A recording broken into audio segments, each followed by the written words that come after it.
시편 120편 1절에서 7절 말씀입니다. 내가 고난을 받을 때 주님께 부르짖었더니 주님께서 나에게 응답하여 주셨다. 주님, 사기꾼들과 기만자들에게서 내 생명을 구하여 주십시오. 너희 사기꾼들아, 하나님이 너희에게 어떻게 하시겠느냐? 주님이 너희를 어떻게 벌하시겠느냐? 용사의 날카로운 화살과 쌀이나무 숯불로 벌하실 것이다. 괴롭구나.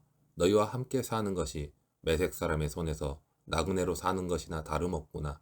게달 사람의 천막에서 더부살이 하는 것이나 다름없구나. 내가 지금까지 너무나도 오랫동안 평화를 싫어하는 사람들과 더불어 살아왔구나. 나는 평화를 사랑하는 사람이다. 그러나 내가 평화를 말할 때 그들은 전쟁을 생각한다. 우리가 고난과 환란에 대해서 생각할 때 떠올리는 이미지는 대부분 외부적인 것들을 쉽게 연상하게 됩니다. 예를 들어 외부적인 이유에서 다가오는 고통이나 어려움, 삶의 압박, 그리고 죽음과 같은 것들이 있습니다. 그런데 오늘 본문의 시인은 그런 외적인 어려움에는 그 어려움의 시작과 중요한 특징이 있다는 것을 알려주고 있습니다. 시인은 자신이 환란 중에 있다며 하나님께 부르짖습니다. 여기에서의 환란은 고난과 곤경 등 여러 가지로 번역이 되는데 이 단어에는 좁은 곳이라는 뜻이 있습니다. 마치 고래 뱃속의 요나처럼 아주 좁은 곳에서 꼼짝도 못하는 상황이라 할 수 있습니다. 고난은 우리의 생각과 행동 그리고 감정을 아주 좁은 곳으로 몰아넣게 됩니다. 다른 생각과 행동을 못하게 하는 것입니다. 그렇게 좁은 곳에 몰려 있을 때 그때 필요한 것은 기도입니다. 기도는 우리를 그 좁은 상황에서 벗어나 하나님과 만나게 해줍니다.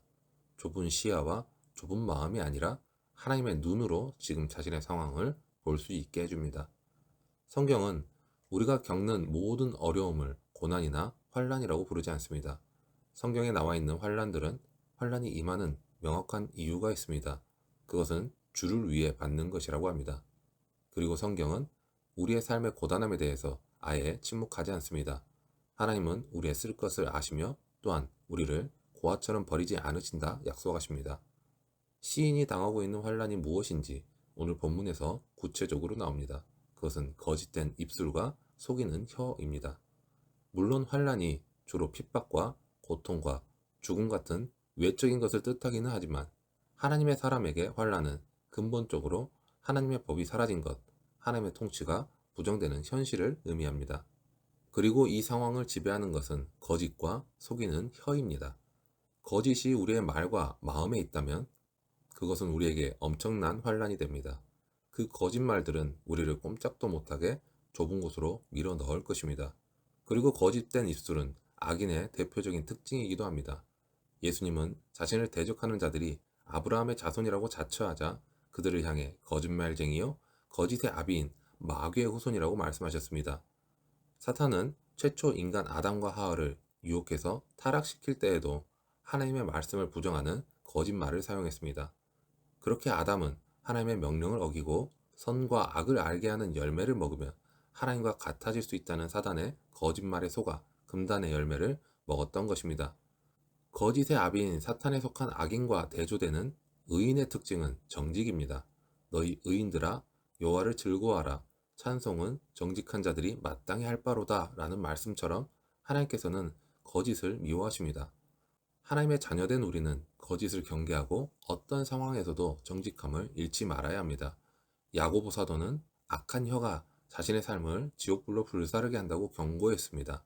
또한 요한계시록에서는 거짓말하는 자가 천국에 들어가지 못하고 유황으로 타는 못에 던져지는 둘째 사망의 심판을 받을 것이라는 예언이 명시되어 있습니다. 시인은 자신의 환란인 거짓에 대해 반격합니다. 그가 속이는 혀에 주려는 것은 장사의 날카로운 화살과 숯불입니다. 이것은 찌르고 태우는 불인데 이것과 유사한 표현이 에베소서 6장에 나옵니다. 성령의 검, 곧 하나님의 말씀입니다. 우리에게는 거짓에 반격할 수 있는 강력한 무기가 있습니다. 그것은 진리의 말씀입니다. 하나님께서 우리를 사랑하시고 지키신다는 말씀 앞에서 위협과 유혹, 그리고 거짓과 속임수는 버틸 수 없습니다. 그것은 하나님의 말씀 앞에서 반드시 소멸될 것입니다.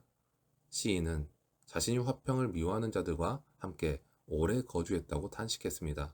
자신은 화평을 원했지만 대적들은 싸우려고 했다는 것입니다. 예수 그리스도께서는 십자가에서 피 흘리심으로써 만물이 자신과 화평을 이루게 하셨습니다. 그 피로 하나님과 죄인이 화목하게 되었고 유대인과 이방인이 화목하게 되었습니다. 그러므로 화평은 하나님과 그 백성에게 나타나는 중요한 특징입니다. 예수님은 화평케 하는 자는 하나님의 아들이라 일컬음을 받는 복이 있다고 말씀하셨습니다. 그러므로 성도는 모든 사람과 더불어 화평을 이루고 거룩함을 따름으로 화평을 미워하는 악인들의 도전을 물리쳐야 합니다. 악을 악으로 갚지 말고 선으로 악을 이김으로 화평함을 이루어야 합니다. 거짓에서 벗어난 시인은 그렇게 화평으로 나아갑니다. 우리가 세상 가운데 화평을 이루면 세상은 우리를 하나님의 아들이라 인정하게 됩니다. 또한 화평을 이루는 사람들은 하나님께서 원하시는 정의와 공의의 열매를 거두게 됩니다. 화평하게 하는 것, 화평을 이루는 것은 단지 우리의 평안한 상태를 만드는 것을 의미하지 않습니다. 이것은 사람들 사이에서 거짓과 속임수를 몰아낸다는 것입니다. 그래서 화평은 의의 열매를 거둘 수 있는 것입니다. 거짓은 결코 하나님의 법과 공존할 수 없습니다. 하나님의 의는 곧 바른 것으로 굽은 것이나 속이는 것이 그 위에 있을 수 없습니다.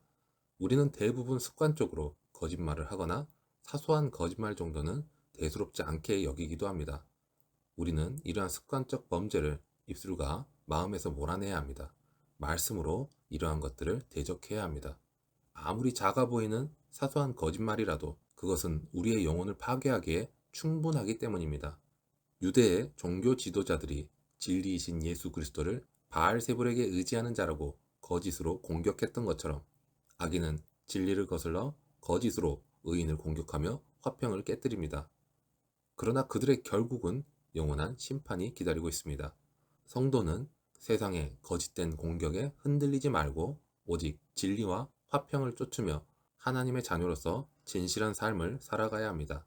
오늘은 거룩한 가운데 진실된 삶을 살아가는 것이 어떤 것인지 다시 한번 자신의 삶 가운데 돌아보면서 하나님께서 나에게 어떤 삶을 원하시는지 그 음성에 귀를 기울여 보는 시간이 되시기를 소망합니다.